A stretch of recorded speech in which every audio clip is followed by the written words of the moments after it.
Hello, welcome to Taxpayer Alert. I'm Al Segalla. I'll be your moderator. I'm also president of the Calaveras County Taxpayer Association. And these programs are really fun. Not only fun, but they're really interesting. We cover many topics that all relate to what's happening to our tax dollar. Well, our guest this session is Steve Fairchild, who's the founder of Moaning Caverns Resort. And also, he's a scientist, a climatologist, and a geologist, all rolled up in one. And he has a fascinating story to tell about the truth on climate change. And also, he's just a delightful person to be around. And he happens to be vice president of the Calaveras County Taxpayer Association. Welcome, Steve. Thank you very much. Steve, okay, going back, how'd you get in the cave business? When I was like 3 or 4 years old, I used to crawl into every dark place. My dad was mad. He had to pull me out all the time, and I've been crawling into dark places ever since. I've been in some of the deepest caves in the world, all over the world. I've traveled from China and Korea, even North Korea, all throughout Mexico. I used to take tours from the United States down into Mexico to tour the caves there. And along the way, you pick up a lot of information from the caves, which are ancient, millions of years old, and since there's no weather in them, it preserves everything that happens thousands and millions of years. That's awesome. And the growth rings are like trees, but they're not one per year. They're hundreds of years.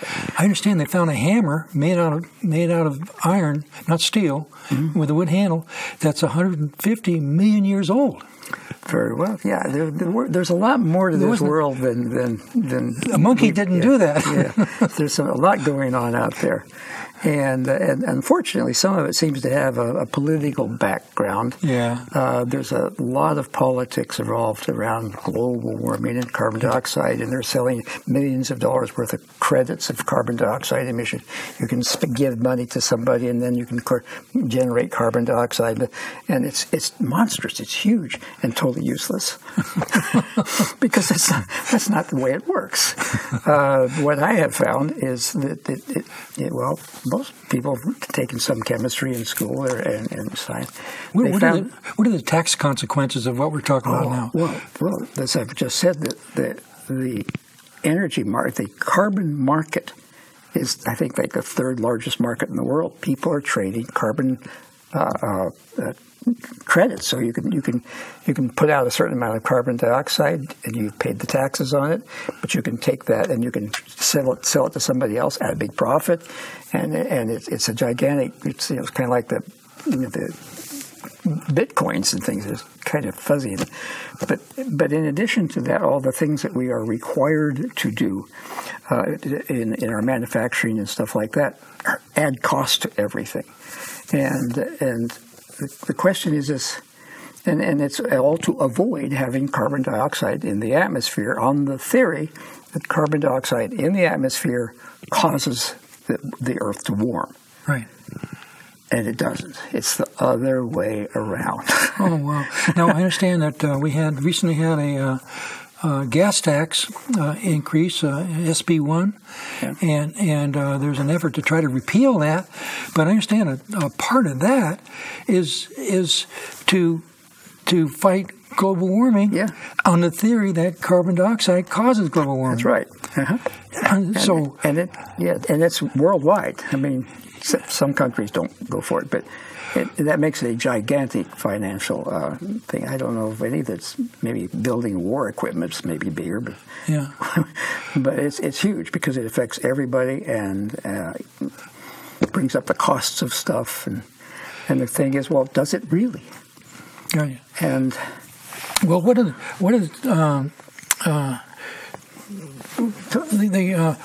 on taxes? can we say a certain percentage of all the taxes we pay are now wrapped into this global warming? You probably could. There has been many reports of what the costs are, like in the United States or in California, and on the internet you can pick up other countries in the way that England and it's maybe might be a bigger market than hydrocarbons, oil. It's huge. And it's all based on a mistake. Oh. And that mistake is that, and anybody is, you have a soda pop, it's in the refrigerator, you pop the lid off of it, bubbles come out. Right. Okay, if you set it on a table or pour beer in a glass, bubbles form. Right. The carbon dioxide comes out of the solution when the solution warms up. Yeah. So if you have an ocean and you warm the ocean by some other means, the carbon dioxide that's dissolved in it will come out into the atmosphere. So you get a link between high carbon dioxide and warm water. But which is the cause and which is the effect? Right. The warming water causes the CO2, among other things. And the same thing on the surface, trees and stuff, as they change their temperature. And so that's what, and it's pretty easy to prove. But politically, not necessarily a good thing because it'll make a lot of people upset when the carbon things are not worth anything, possibly. Okay, so let's carbon credits they're called. Let's restate the beliefs that are in this system, and some say it's ideological. They want to change the structure of Western civilization, and this is the only way they can think of doing it. There may be some other possible reasons why people would say something that's really not true. Controlling people's behavior. Right. All kinds of stuff. Industry. Yeah. And that's all about power. And it's about money. And so even though it's pretty obvious, I believe, it should be obvious, that that's not the way things are. But I don't think there's any profit to anybody in actually going that way.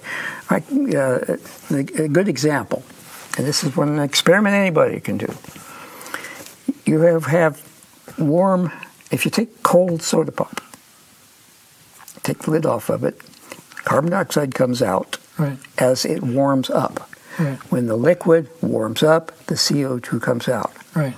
The other way around, if you have a liquid with carbon dioxide around it, as the water gets colder, the CO2 goes in. And it's an exact equation. The temperature, water, CO2 is the exact scientific equation.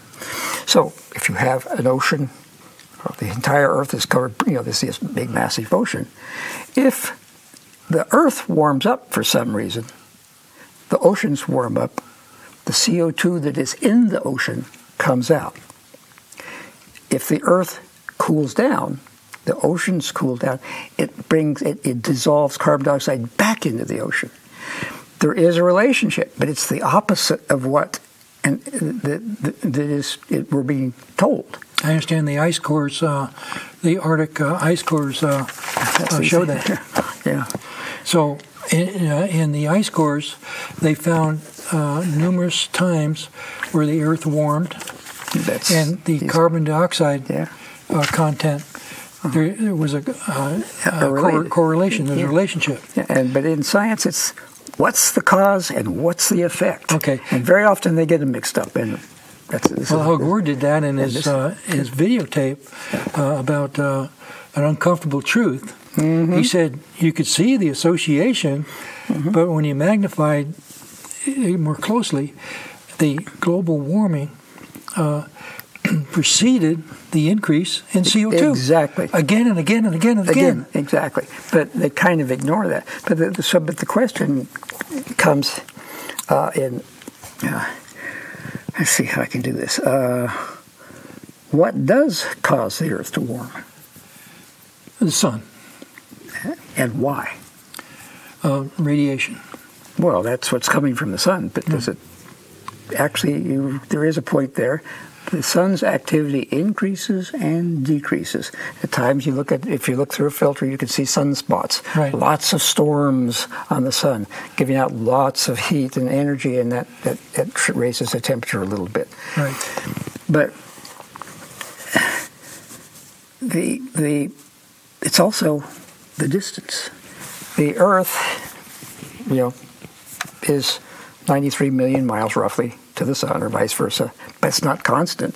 It's actually the Earth's orbit around the sun is an oval like this. Right. Sometimes the Earth is very close to the sun, and sometimes it's further away. Right. When it's closer to the sun, guess what? It's warmer. And when that does happen, it's predictable because it's just astronomy. Yeah, CO2 comes out. It warms up. And when the sun is in this part of the orbit, where it's just further away from it, it doesn't. It cools down. And CO2 goes into the atmosphere. How often is that cycle? That's a year. So every year. But the cycle is about a year, but it drifts. So sometimes it's not quite a year, and it'll gradually drift around. So it's not as predictable as that because there are other effects. There's the Jupiter effect. There's all kinds of things in the solar system, which its gravitational fields modify it. The Earth itself, as it's spinning, is tilted 27 degrees like this. Right. And it's spinning, and if the sun happens to be here, then the northern hemisphere is heated, and that not so. And the oceans here would be giving off CO2, but it might be colder over here.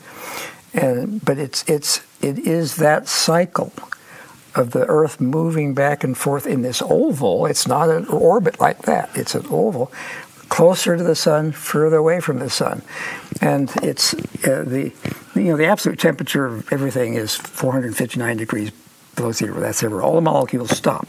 Right. So we're really quite warm compared to that. Right. And as a percentage change, it can be huge. So we get about 6 or 8%, depending, more sunlight when it's closer than further away. But since the sun is going on, less sunlight in square, it's the square of 6, so it's 36%. So a huge percentage of the amount of heat coming from the sun is just this fluctuation with here and here and the tilting. And the Earth wobbles itself. Sometimes it's up and down, sometimes it's this way. So it makes it kind of complicated, and I guess it's too complicated for some people to notice. But the Earth, when it's closer to the sun, gets warmer. And it's not just proportional to the distance, because we're talking about 450 degrees above, right now, 450 degrees above zero. Absolute zero. That's where all the molecules stop. Right. So it absorbs heat like crazy. And it turns out that is more, all by itself, is more than enough to explain all of the global warming major effects. But there's lots of little things that go on too.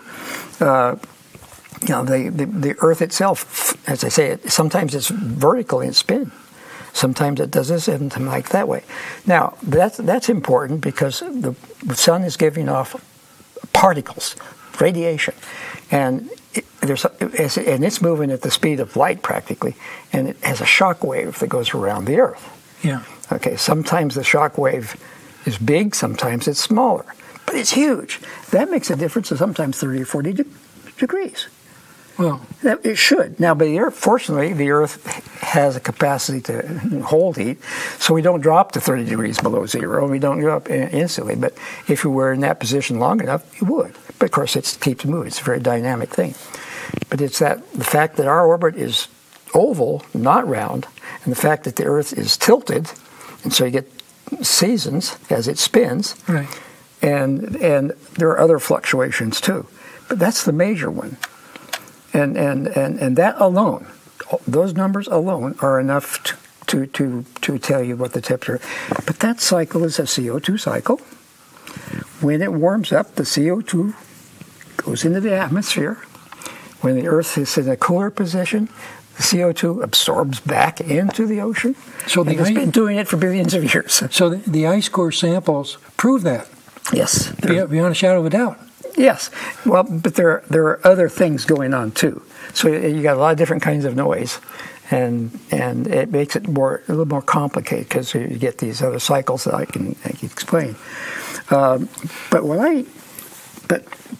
But there's something. But we have noticed that there's this combination of CO2 and temperature, and so what? And here's a graph of time, 400 years and so forth. You have to go a little closer to you. Okay. And see, this is, and I don't think. Oh well, let me back up just a little bit. They won't pick it up. Okay, all right. Down at Caltech one time, and I had to go down there for some reason, and we were talking about this sort of thing, and it turns out. Let's see if I can. I'm kind of losing it. There's something else. There's something other than these solar cycles that's changing things, right. and so we get this. So the people at Livermore Labs started analyzing this. Now those are some brilliant people. Right. They make hydrogen bombs, and I was down there because of some anti-gravity things. But anyway, so it turns out they found. Well, let me back up a little bit. I'll leave it there. When I was in elementary school, they taught us that trees, during the day, absorb carbon dioxide to make the carbohydrates and whatnot, right. and give off oxygen. Right. My physics teacher said, "What do they do at night?" So that's good. I went out and I collected some air from trees at night. They were giving off carbon dioxide at night. So they absorb carbon dioxide during the day, and give it off at night, and then give it off at night when it's cooler. And the net effect was 0. Okay. See, so there's a seasonal variation, I should say. So that's an interesting thing. The trees. Well, it could be 0 because the trees are composed of carbon, so then obviously it was absorbed. Yeah, but so most people are not.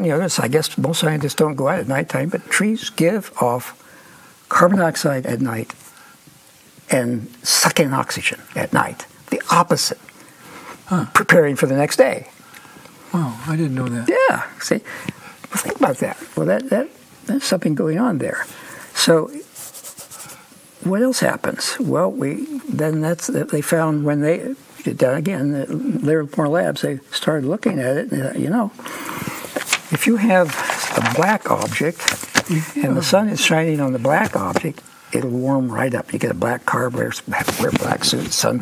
The black stuff absorbs heat. Yeah. White stuff reflects heat. Yes. Okay, and variations in between. So if you had a black Earth and a warm Earth, and a white Earth, the white Earth would be cooler because it would reflect the stuff off, and the black Earth would be very hot. Right. Okay. You go out in the lava fields out there in California, they're black. Ooh, they get hot when the sun's shining on them. The white sand, no. Okay. So what's going on? So I took this little gadget here. I thought, went out, and at night there was a breeze going. And this measures temperature very, very accurately. Hold it close to you and then be on the camera. Yeah, this thing here very, very accurately measures temperatures from a distance. Very accurately. And so I measured the air, the temperature of the needles and leaves and stuff if the air is coming in. And then I measure the temperature going out. The air coming out of the tree is warmer than the air going in. The tree is giving off heat. He does it at night? At night. Well, but what's happening in the day? During the day, it's absorbing heat, but not as much because it's dark. So what it turns out is that if you looked at the Earth and you looked at places that were dark-colored, those are going to be warmer right. than the light areas. Right. So if you have a forest of trees, right, it's going to be nice and warm because it's absorbing all that heat. And then at night, that heat is coming out into the air. It's nice and warm. And you think, that's interesting. So it turns out, and the guys out down at Livermore found the exact same thing. Trees give off heat. And this graph here. That doesn't work. Lay it down. Okay. There's a graph here that shows that when San Francisco was they were cutting huge amounts of trees to build San Francisco and stuff. They deforested California. Okay. California went into the deepest ice age. The miners were up here freezing to death. All the trees, and then after they got everything built, the trees started coming back, and the temperature came back to normal. It got really, really cold when they cut the trees down. When the trees were growing back, it got warmer again.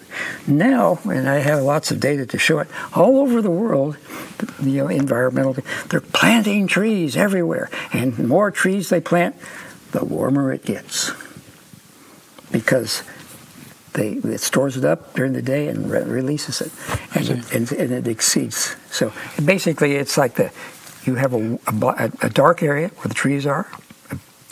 It absorbs the energy and releases it at night. If you have a light area during the day, it doesn't absorb that energy. It doesn't release it at night. So and I did it myself accidentally. It came with this gadget here. Wait, that's what. So then I started researching it. So the people at Livermore Labs have now, you can look it up on the internet, anybody can do that. They're saying, wait a minute, it may be that all these cycles of global warming has to do with how much forestation and distortion. For instance, when people moved into Europe, they cut down trees and stuff for building their houses and stuff. Trees were gone. It got cold. And then later on, when they moved out of there, warmed back up again. What about the Sahara Desert? Same thing. Everywhere even in the desert, there's seasons there and so forth. And but forestation. So it turns out, according to Livermore Labs, maybe we don't want to be planting all these trees because they're doing it all over. It's like the thing to do. Let's go plant more trees. And the more trees they plant, the warmer it gets. Now, and that's a fact. I mean, that's measurable. What's wrong with it with being warmer? Well, good question. But when it does get too warm, then there's some kinds of animals don't survive very well. The fauna changes, so to speak, and that has happened. When the United States was first settled, the settlers came in, cut out a bunch of trees, and they built their cabins, and they used it to heat it. And sure enough, it got cold. Then later on, when they all moved to cities, or they started using different kinds of energy, the fossil fuels and stuff, they're producing CO2. It got warmer again because the trees were there. The trees keep the world warm. Okay, now, if you have a situation where, say, a forest is just eliminated in a fire, and so there is no more forest. Well, at first, if there's charcoal and stuff, that becomes a heat absorber, which will be released and warm the area up. But then when it gets to be ash or just bare rocks and stuff, it doesn't absorb the heat as much, and you get cold. Okay, so it's of course more complicated than just a tree. It's because there's a whole environment involved there, and we're talking about something global. Yep. So a forest fire in the Sierra is not going to significantly affect the global temperature in the world. To some tiny amount, yes, it will. Okay. And it'll also have CO2, and people go, well, look, the fire burned and then the CO2 caused it. No, it's, the trees are. So again, it looks very much like, and we can go back in history. We have these climate graphs that go back for thousands of years. Right. And you can pinpoint, be like an ice age might something happen, volcanoes go off, people migrate. There are all kinds of things that can cause trees to come and go. As the trees go away, the temperature goes down. As the trees come back, the temperature goes back up. And right now, it's rising very, very rapidly because we have, and it may be because we're no longer using the lumber. We're using different kinds of building materials, and that's worldwide. As we get away from using lumber, there'll be more trees left. As more and more trees are covering the ground, of course, they burn. And next thing you know, it's getting warmer and warmer and warmer. Now, I've seen demonstrations by advocates of global warming, man-made global warming, that they filled a bottle with CO2, and they proved that the CO2 was a greenhouse gas, but this was pure CO2. Yeah. Now, if you would compare, if that proves that it's a greenhouse gas, it's true that it is to some extent. Yeah. The molecules vibrate, absorb the energy. What percentage of the atmosphere is actually CO2? And what is it's not 100%. 2% or 4%. 2%, I think. I have to look at it. About 2%. And it depends on where you are. You have more oxygen in the forest. But it depends on night or day, too. It is very complex. The Earth is a very complex place. Right. But this tree effect is totally not expected, but it should have been predictable. Right. And then now, Livermore Labs, these powerful people saying, yeah, it's trees, folks.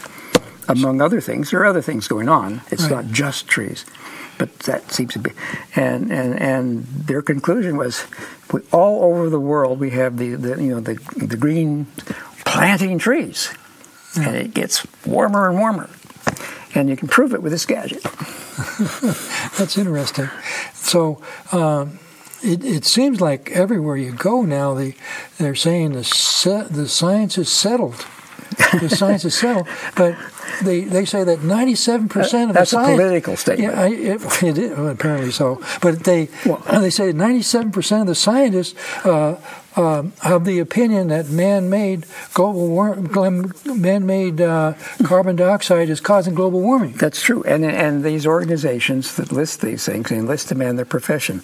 They're biologists, and there are very few physicists, very few geophysicists. They're biologists, and some of them are social scientists that claim that they're global warming experts and so forth. Now, I don't want to put down, because it makes sense, but the simplest illustration is soap pop. You keep it cold, it holds the carbon dioxide. The moment it warms up, it releases the carbon dioxide, and the reverse happens. If you cool it, CO2 goes back in. If the ocean cools, CO2 goes in. If the ocean warms, CO2 comes out. Yeah. And then in addition to that, then you get the tree things and all the other absorption things. But it is per cup. But this is a major factor. That's interesting. I wonder how this can be disseminated. Well, it's on the internet. These are people who are doing some serious stuff, and they have concluded totally, because originally they went along with everybody else. Yeah, global warming and now after they've actually made the studies, they realize that the reflectivity of the surface of the Earth, if it is important. If the Earth is dark, it doesn't reflect the heat. Okay, if somebody wanted to get more information on this, they would Google Livermore. Yeah, that would do. Global warming, trees, Livermore Labs. Livermore Labs. Okay, you heard it here first. Well, Steve, hopefully you're doing wonderful work, and so glad you're a guest. Right. See you next time. Thank you for watching Taxpayer Alert. Thank you. Thank you for doing all this.